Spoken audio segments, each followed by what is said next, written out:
Welcome to Mom Sips and Tips. I'm Julia. And I'm Maggie. And we are doing this a little differently today with the good old coronavirus. So we're making lemonade out of lemons. Yeah, maybe with a little vodka in it. Who knows? We're social distancing. Yes, we're making it work for you guys. So today That's right. we're going to talk about, oh yeah, cheers. Doing. Today we're actually going to talk about mom shaming, which I know is a big rampant thing in society. I've definitely experienced it in many forms, from friends and not friends. Yeah. I mean, I think our moms and our grandmothers, and I mean, they've all experienced some sort of mom shame also. So it's definitely not a new thing. I just think it's gotten worse, as social media comes into the game. Everyone has got an opinion, and I feel like everyone thinks that they're right. And, Yes. and I really feel like when it comes to being a mother, what's right is what works for you. So, you know. So I was reading about like the top three subject matters that are like the most popular, like mom shaming hot topics, and they are whether or not you breastfeed your child, breastfeeding in public, and whether you go to work or not. Have you been shamed by any of those? All of the above. As far as working, because when I got pregnant, I was intending to go back to work, and then as I got closer to my due date, I wasn't really sure. And even after I had him, I kind of went back and forth, and then my husband and I sat down and talked, and we were like, thought it would be just best for me to stay at home, and I agreed. And I actually, I found from people in my age group and younger, so, well, really I would say like 45 and below. I mean, you'll have the outlier age there too, but that were like, oh, well, you're not going back to work? Well, why not? Can't you just do it all? Is basically what I got a lot. And then I found with women generally, like my mom or my grandmother's age, were like, I'm so glad you're staying at home. It's such a gift. That they were more supportive. So I question if it's not a generational thing, because everyone's made to think that you can do everything all the time, and you can be a mom and you can work, and that works for some people and some people's situation, but that just wasn't what we decided was best for us. And I got so much flack from that. And I got so many people who were mad at me that I didn't go back to work. Right. And I think that like sometimes there is like, with me, with breastfeeding, I got are you still breastfeeding that child? Like, how long are you going to breastfeed that? And I feel like a lot of that did come from the generational, like my mom, my grandmother, like they're surprised that I was still breastfeeding because neither one of them were successful at it. And they felt like it interrupted things. Yes. When I did it. I actually had some instances with women around my grandmother's age that thought it was gross that I was still breastfeeding. And I was in a mom's group, and I had some girls in there that told me that they had experienced the same thing as far as with family members that were like, ew, that's so gross. You're breastfeeding past 6 months? Ooh. And it's like, it's none of your business what's going on with my boobs. Well, in my grandmother's day, like if you could afford it, you had a wet nurse. So, oh, yeah. So it was a class thing also. So yeah, I think that's part of where that comes from also. But I also felt the mom shame when I was breastfeeding in public. How about you? I actually didn't do a whole lot of that. I was such a nervous first time mom. I would always go back to my car or something like that, which I wouldn't say I feel shame about it now, but I wish that I hadn't have been so nervous about it, because I was worried about what people were going to say. And that goes back to, I have seen so many people on social media posting about how inappropriate it is, when really it's the most natural thing that you can do for your child if you're able to, and I shouldn't have felt that way. Right. I mean, really, I do know whenever we're blessed with another child that I won't be so embarrassed about it. And I know that I feel bad saying that I'm embarrassed about it, but it did make me feel that way because I didn't want to make other people uncomfortable. Yeah. But I do feel like you can nurse in public and still be somewhat discreet if it does make you feel that way. Because especially during the summertime here, I wasn't about to put a blanket over Bobby's head. It was like 95 degrees outside. Right. I know, I would be smothering him. Like he wouldn't know. That's not comfortable. And I don't know. It just that was a tough one for me. I feel like that was such a.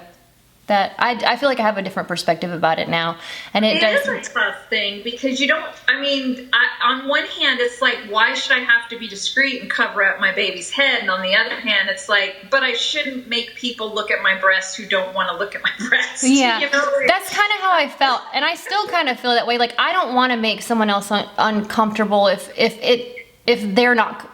If they're not comfortable with that, that's what I just said. Yeah.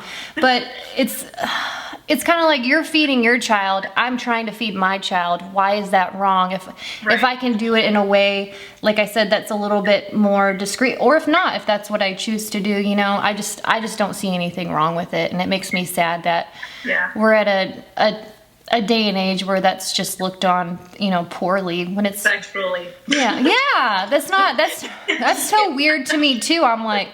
Yeah.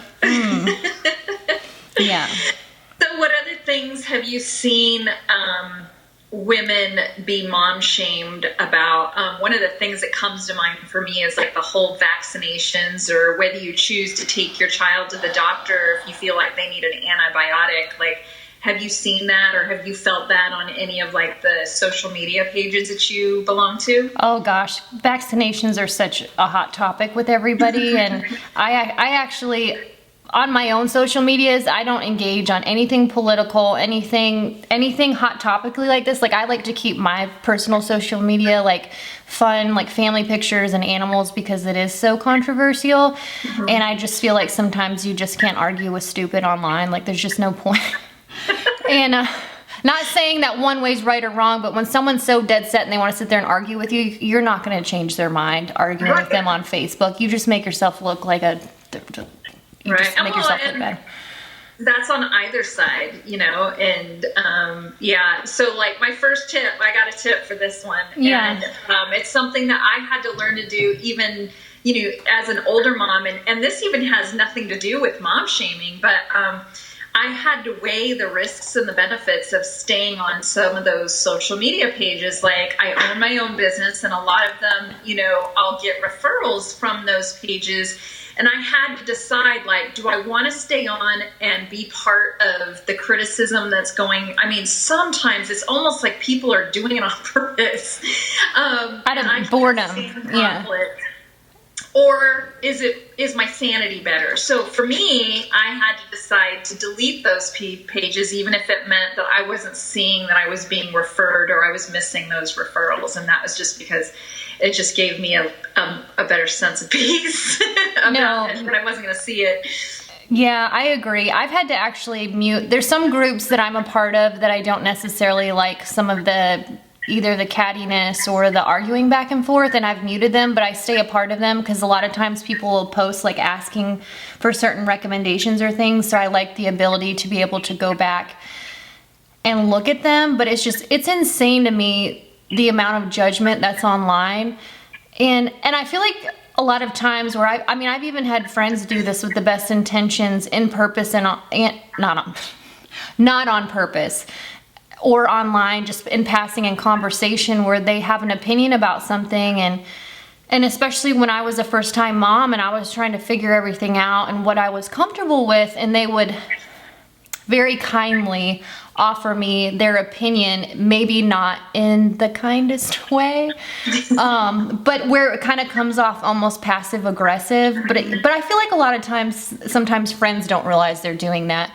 There's a way to deliver information without sounding judgmental to somebody else, and maybe offering to, and I feel like you're really good at this as a doula. You tell me all the different options for things, and maybe what's worked for you personally or for clients, and then you would tell me to make an informed decision based on that. And that's something, tip going forward, if you've had children and your friends, if it's like a first-time mom or maybe not, a third or fourth or fifth-time mom that's struggling with breastfeeding or something, give them maybe your personal experience, different things you've tried.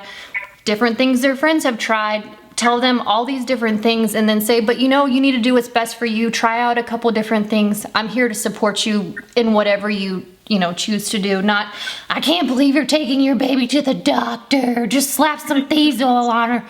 That ear infection will go away with some oil. And I'm like, sometimes it's not what you want to do, No. And that's what I tell my clients is like, you're going to read different things in books. You're going to see different things on pages. You're going to hear different things from your sisters, mothers, and cousins. It's like, not everything works for every household, and you have to figure out what works for yours. And this is the same thing with like the mom shaming thing. Like, if your kid is healthy and you're healthy and your household is healthy, like, you're not doing it wrong just because you're not doing it like your sister. Yeah.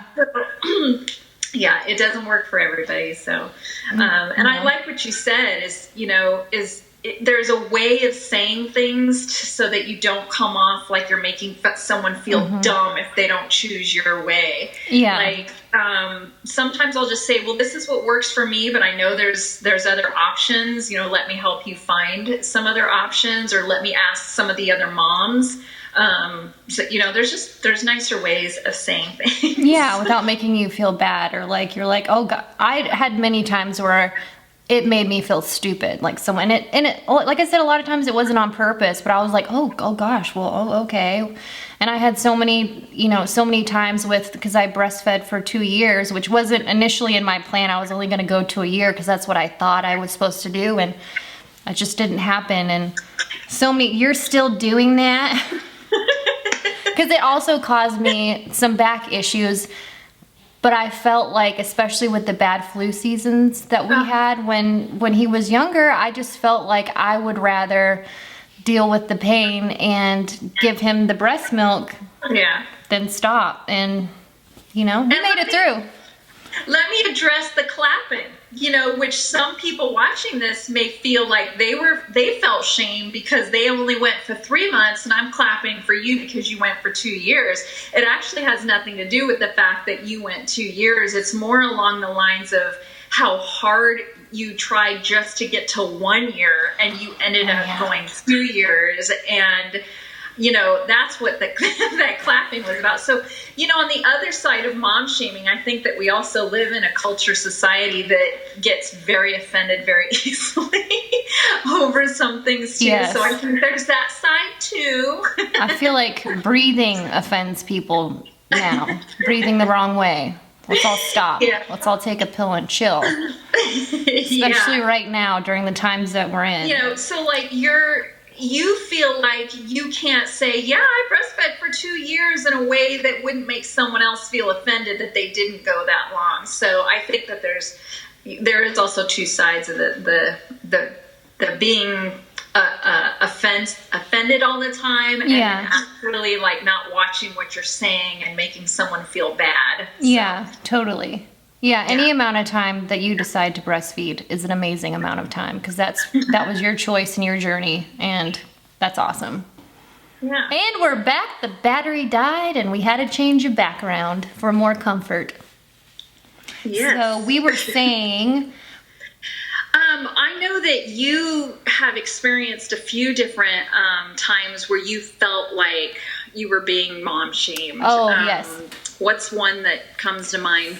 I decided last fall that I was going to look into doing just like a 2-day, like a pre-K Montessori program for my son.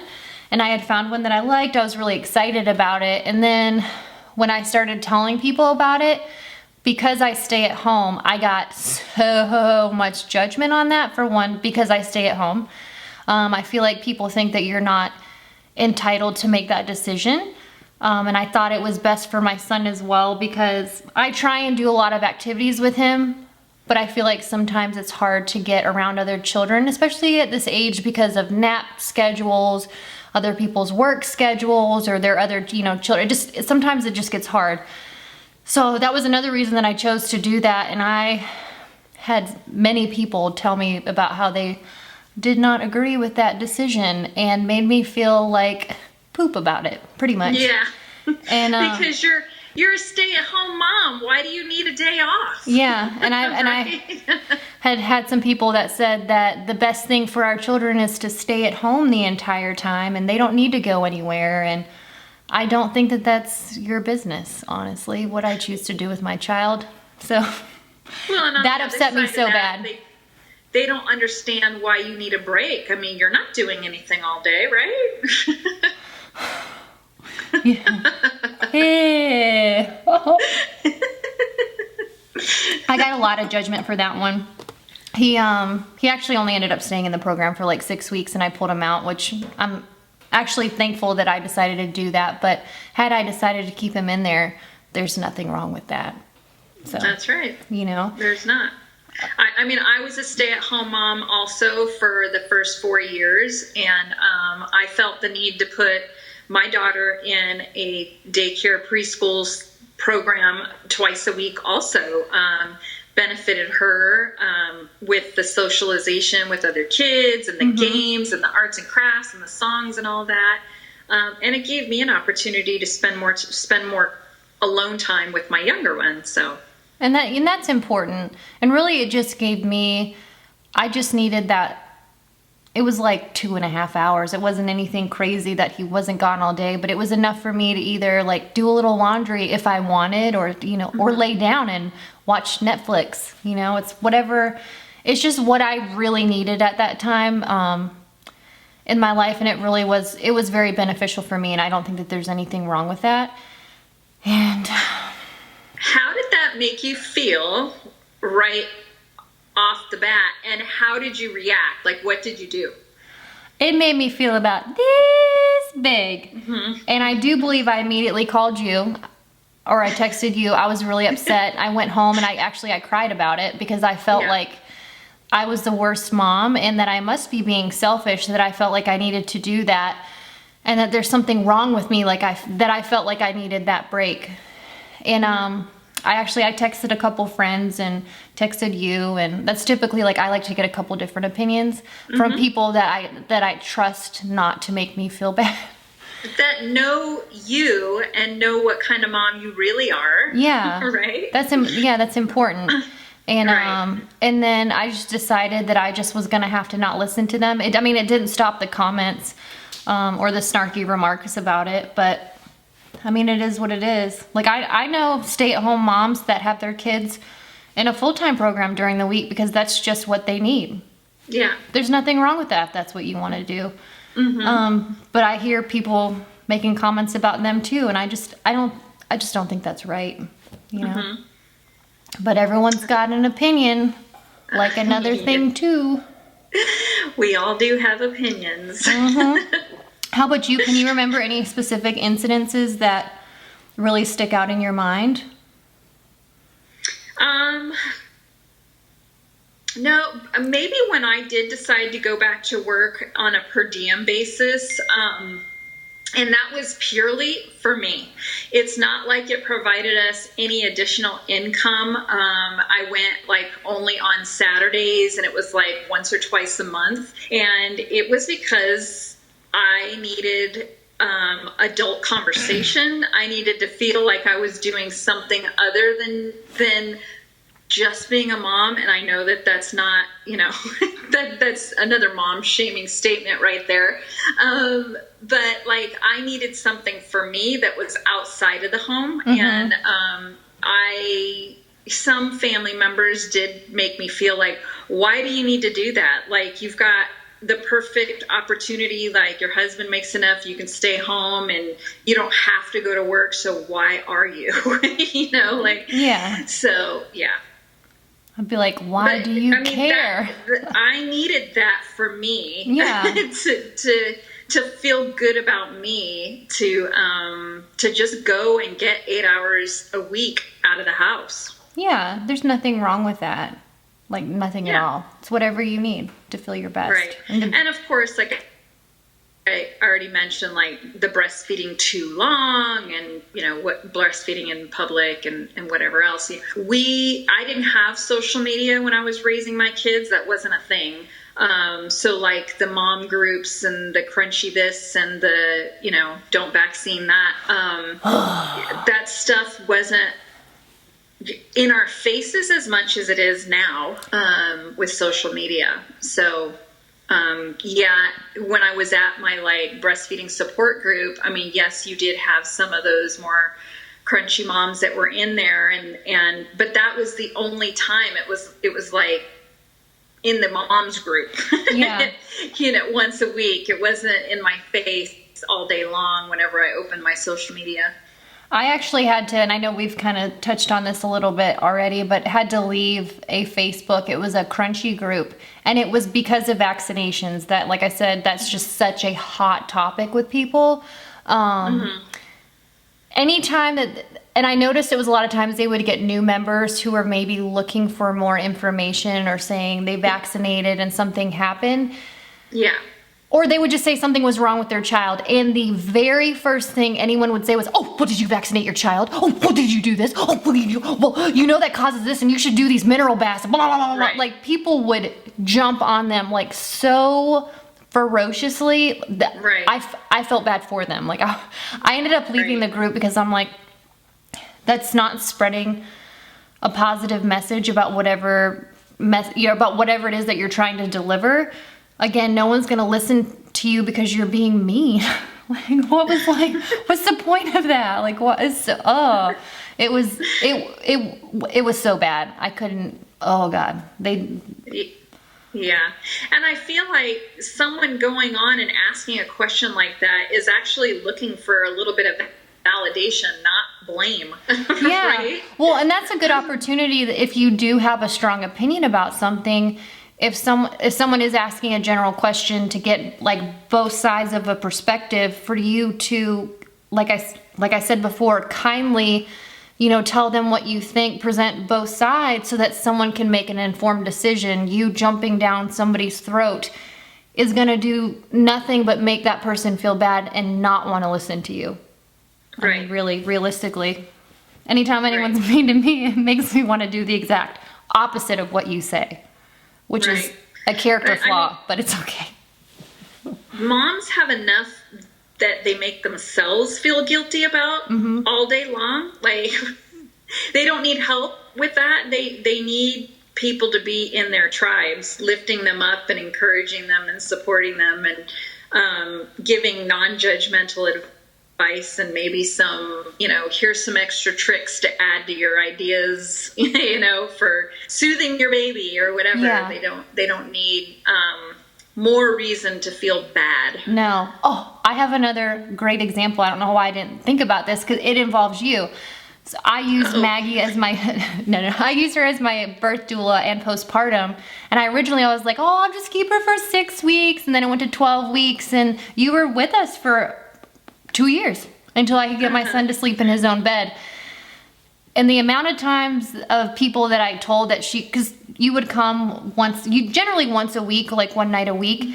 And that would give my husband and I that break because we had, I say, a difficult time getting our son out of our bed, but we didn't actually try. It's okay. But you were attachment parenting, and that is okay. Yes, don't regret it at all another either. mom shame topic. But the amount of people that would give me like side eye, and I can't tell you how many times I felt like I had to scramble to justify why I still had you with us. And I think after it happened like a handful of times, I finally was like, why am I feeling bad about this? It's my decision. It's my money. I shouldn't care what anyone else is thinking. So I kind of would just kind of cut it short whenever anyone would ask me about it. And I'd be like, well, it's just what we need. It gives us that night and it's better sleep for everybody and it is what it is. And stop talking about it. There are people that hire doulas and full-time nannies before their baby's even born, and they literally hand them off to the doula or the nanny for 23 out of the 24 hours. Yeah. So your one night a week is not, I mean, those people have no shame. Yeah. So like one night a week so that you guys can have a night to yourselves is, And that's just as important as anything, to have that. It was important for us because my husband works from home too. So even though he's home, like most of the time, it's not the same. He's still working and doing things, and it's, we're not getting that quality time, even though he might argue that sometimes, but I'm like, it's not the same. But it is nice when we can just sit there. About having the date night and stuff, it's important. So whether you were doing a date night with each other or you guys were having a date nights with yourselves, whatever, it's important. And we did that too. And you were able to do it, so why not? I'm sorry that people made you feel bad about that. Oh, it's just like, in retrospect, I don't care now, but it was all part of my journey into becoming a more confident mom and a more confident woman. And, I had to do that to get to where I am now. And hopefully next time I will feel more confident when people question what I'm doing, and just kind of tell them to leave it at that. That's good, because I'm planning 2 years when you decide to have another one. Perfect. Yes, I've told Maggie she's never leaving me. I'm just going to keep popping out babies and make her continue to be my friend. Of course. So, yeah. Anyway, we could go on and on and on with mom shaming, and we'd love to hear, your mom shaming stories. So leave a comment down at the bottom of our video. Mm-hmm. Or tips on how you've handled certain situations, anything that you'd like to share. And like us on our YouTube, subscribe. That way you get all the good videos. And like us on Instagram and Facebook. And we will see you in the next video. Cheers! But no mom shaming. Oh yeah, no mom shaming. You'll get deleted and blocked immediately. Bye. Bye. Oh, you don't have your cup. Cheers. I left it way over there.